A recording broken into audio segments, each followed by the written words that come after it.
Marcus never expected that his seemingly solid 6-year marriage would be shattered by a combination of paranoid accusations, retaliatory infidelity, and manipulative threats of self-harm. At 31, this devoted father found himself trapped between his love for his daughters and his need for self-respect, facing an impossible choice that would define the rest of his life and his relationship with his children.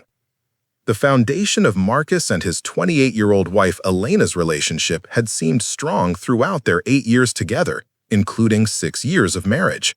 Marcus believed they had built something lasting and meaningful, with shared values, mutual support, and a commitment to their family that would weather any challenges they might face. Their life together included raising daughters in what Marcus thought was a stable, loving home environment. Elena worked as a stay-at-home mother, while Marcus provided financially for the family. This traditional arrangement had seemed to work well for both of them, allowing Elena to focus on childcare and household management while Marcus concentrated on his career.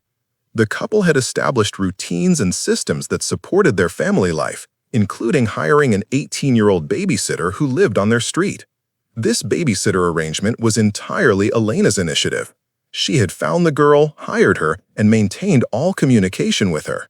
Marcus had minimal direct interaction with the babysitter, treating her as part of the household support system that Elena managed. However, beneath this seemingly stable surface, Elena was developing paranoid suspicions about Marcus's fidelity that would ultimately destroy their marriage. These suspicions were based on flimsy evidence and misinterpreted situations, but they became consuming obsessions that Elena couldn't rationally evaluate or discuss with her husband.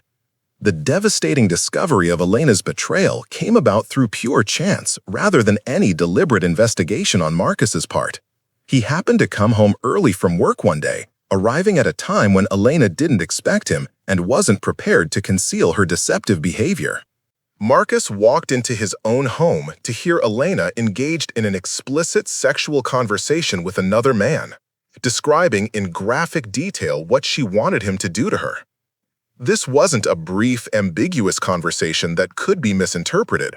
It was a sustained, clearly sexual discussion that lasted approximately 25 minutes. The content of Elena's phone conversation left no doubt about the nature of her relationship with the other man. She was speaking with explicit sexual language, making arrangements to meet him, and engaging in the kind of intimate communication that belongs exclusively within a committed marriage. Marcus had the presence of mind to record the conversation on his phone, creating indisputable evidence of what he was witnessing. This decision to document Elena's betrayal would later prove crucial when she attempted to lie and manipulate her way out of the situation. Have you ever discovered something so shocking about your partner that you questioned everything you thought you knew about your relationship? How do you process that level of betrayal and deception? After 25 minutes of listening to his wife's sexual conversation with another man, Marcus watched as Elena prepared to leave the house to meet her affair partner. The casual, routine way she planned to leave for this sexual encounter demonstrated how normalized this betrayal had become in her mind.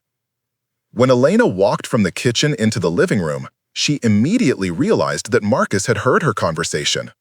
The shock and panic on her face revealed that she knew she'd been caught in an undeniable act of infidelity, with no possibility of explanation or denial.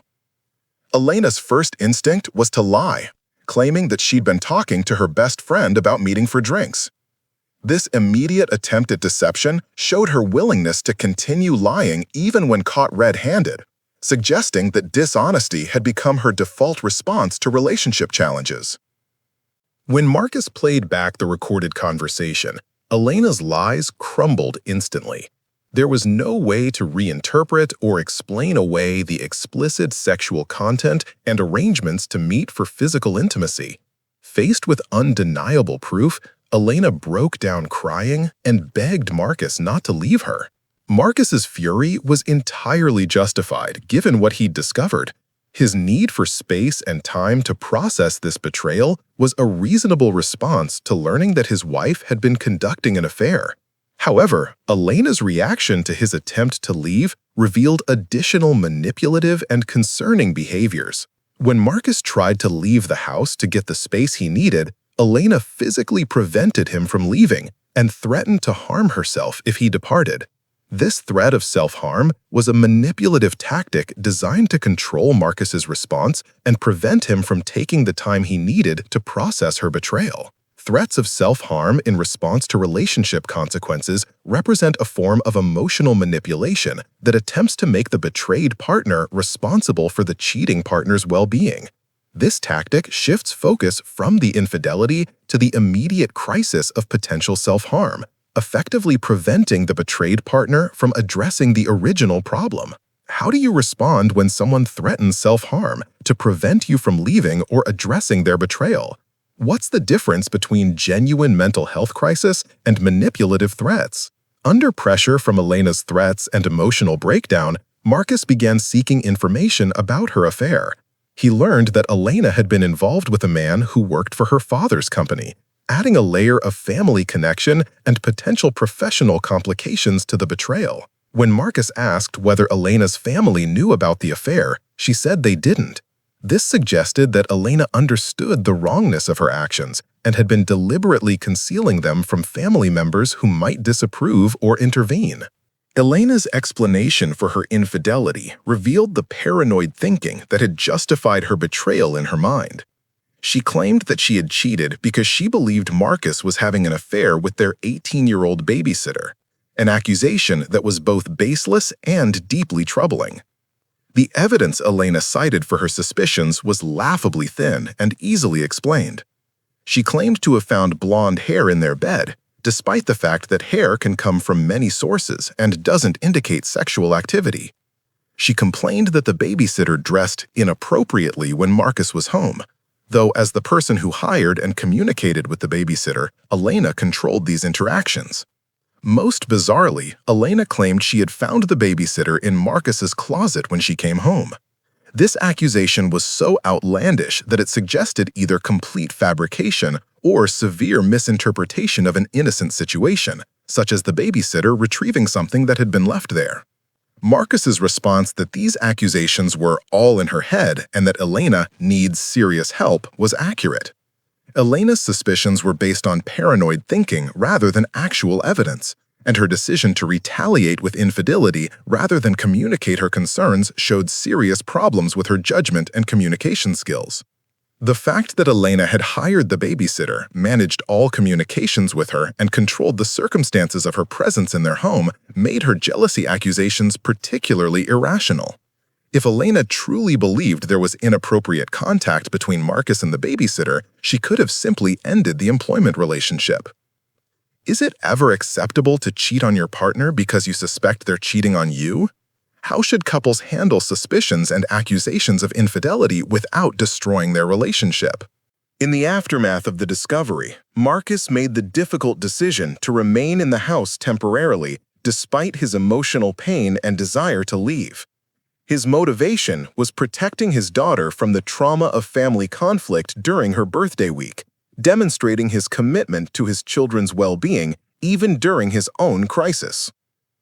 Elena's attempts to normalize the situation by initiating sex multiple times showed her inability to understand the depth of damage she had caused to their relationship.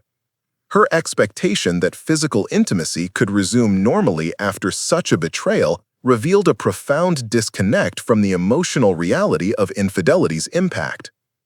Marcus's complete loss of physical and emotional attraction to Elena was a natural response to discovering her affair and lies. The combination of betrayal, manipulation, and irrational accusations had fundamentally changed how he viewed his wife, making intimate connection impossible in the immediate aftermath. The upcoming birthday celebration created additional pressure on Marcus to maintain some semblance of normalcy for his daughter's sake. This situation forced him to suppress his own emotional needs and continue functioning as a family unit despite the complete breakdown of trust between him and Elena. Marcus faced a complex decision between divorce and attempting reconciliation, but his considerations were heavily influenced by practical and financial factors rather than emotional or relationship considerations. This pragmatic approach reflected the harsh realities that many betrayed spouses face when children and significant assets are involved. The custody and financial implications of divorce were particularly daunting for Marcus. Despite being the financially responsible parent and having documented evidence of Elena's affair, the legal system in his jurisdiction was apparently biased against fathers in custody disputes. Marcus's consultation with his attorney friend revealed the harsh financial realities he would face in divorce. Despite Elena having no income and being the proven adulterer, Marcus would likely lose the house, face limited custody rights, and pay substantial child support and spousal support payments exceeding $2,000 monthly. The fact that the house and cars were in Elena's name created additional complications that would work against Marcus in divorce proceedings. These property ownership issues suggested either poor financial planning or deliberate asset protection strategies that would disadvantage Marcus in property division. How do unfair custody and financial systems affect people's decisions to stay in unhealthy marriages? Should someone remain married to an adulterous partner solely to maintain access to their children? The jurisdiction's apparent bias against fathers in family court created a situation where Marcus's rights as a parent were secondary to traditional assumptions about motherhood and childcare. This systemic bias meant that Elena's infidelity might have little impact on custody decisions, despite its relevance to her character and decision-making. Marcus's consideration of staying in the marriage was primarily motivated by his desire to maintain daily access to his daughters and avoid the financial devastation of divorce. These practical considerations overshadowed the emotional and psychological damage of remaining married to someone who had betrayed him so completely. The question of what rules to implement if Marcus stayed in the marriage reflected his desperate attempt to find a way to protect himself while remaining in an untenable situation. However, the premise of this question revealed a fundamental misunderstanding of how trust and fidelity work in relationships. Rules and monitoring systems cannot prevent infidelity when someone is determined to cheat. Elena's affair demonstrated that she was capable of sustained deception and manipulation, and no external controls could address the underlying character and judgment issues that enabled her betrayal. Marcus's friends had already provided advice about his situation, but he was seeking additional perspectives because the decision he faced was so consequential, and the options were all deeply flawed. The fact that he was asking strangers for guidance showed his desperation and confusion about an impossible choice. The request for rules to make sure she doesn't cheat again demonstrated Marcus's hope that he could somehow control Elena's behavior and prevent future betrayals. This hope was understandable but misguided, as infidelity prevention requires internal motivation and character changes that cannot be imposed externally. Professional marriage counselors who work with couples affected by infidelity emphasize that successful recovery requires the cheating partner to take complete responsibility for their betrayal, demonstrate genuine remorse, and commit to comprehensive behavioral and character changes. Elena's behavior suggested she was far from this level of accountability. Elena's immediate attempts to resume sexual intimacy without addressing the underlying issues revealed her superficial understanding of affair recovery. She seemed to believe that physical connection could somehow erase the emotional damage of her betrayal and lies. The manipulation tactics Elena had already displayed, lying, threats of self-harm, and attempts to shift blame to Marcus, were strong indicators of the kind of person she was when faced with consequences for her actions. These behaviors suggested that she would likely employ similar tactics to avoid accountability in any reconciliation process. What are the warning signs that someone is not genuinely committed to affair recovery? How can you tell if your partner's remorse is real or just fear of consequences? Marcus's focus on his daughter's well-being was admirable, but his assumption that staying in a toxic marriage would benefit them was questionable. Children are often better served by parents who model healthy boundaries and self-respect, rather than those who tolerate abuse and betrayal for the sake of keeping the family together. The financial trap that Marcus found himself in was unfortunately common for many betrayed spouses, particularly men in jurisdictions with outdated family court systems. The threat of losing custody and facing overwhelming financial obligations often forces people to remain in marriages that are harmful to their mental health and well-being. Elena's status as a stay-at-home mother with no independent income created a power dynamic that worked in her favor legally, despite her being the one who had violated their marriage vows. This situation demonstrated how traditional gender roles can create vulnerabilities for the financially responsible spouse when relationships fail. The timing of Marcus's discovery, just before their daughter's birthday, created additional emotional complexity that prevented him from making decisions based purely on his own needs and well-being. This consideration for his children's feelings was admirable, but also created pressure to suppress his own emotional processing of the betrayal.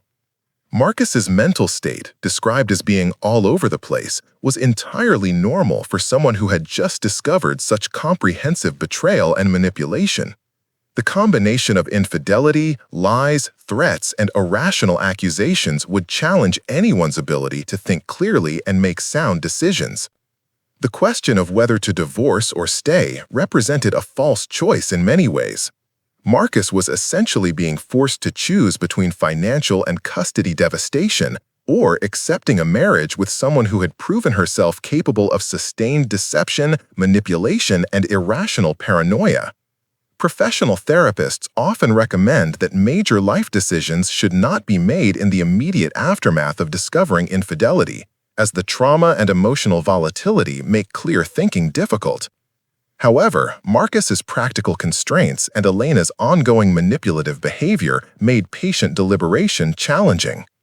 The fact that Elena worked for her father's company added another layer of complexity to the situation, as exposing the affair could potentially create professional consequences for Elena and complicate Marcus's relationship with his in-laws.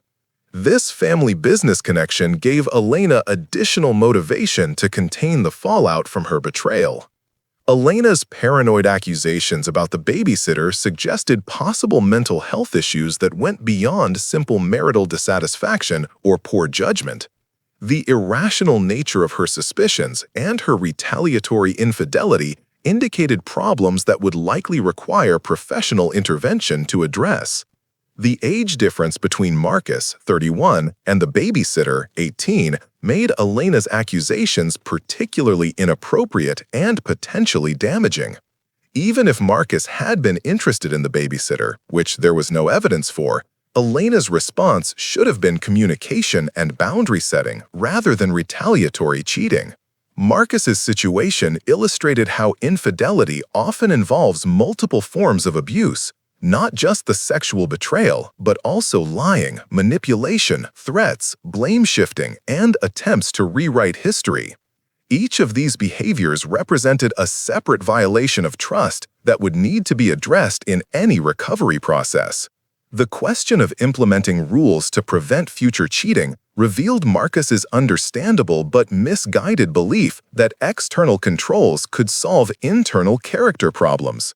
True fidelity comes from personal values and commitment, not from monitoring and restrictions imposed by a suspicious spouse.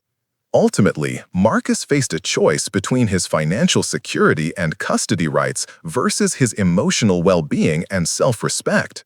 The unfair legal system had created a situation where the wronged party faced the harshest consequences, forcing him to choose between different forms of suffering rather than offering any path to genuine justice or resolution. Marcus's story demonstrated how family court systems that fail to consider infidelity and character issues in custody and financial decisions can trap victims in abusive situations, forcing them to choose between their children and their dignity. His struggle represented a common dilemma faced by many betrayed spouses who discover that the legal system offers little protection for those who have been wronged in marriage.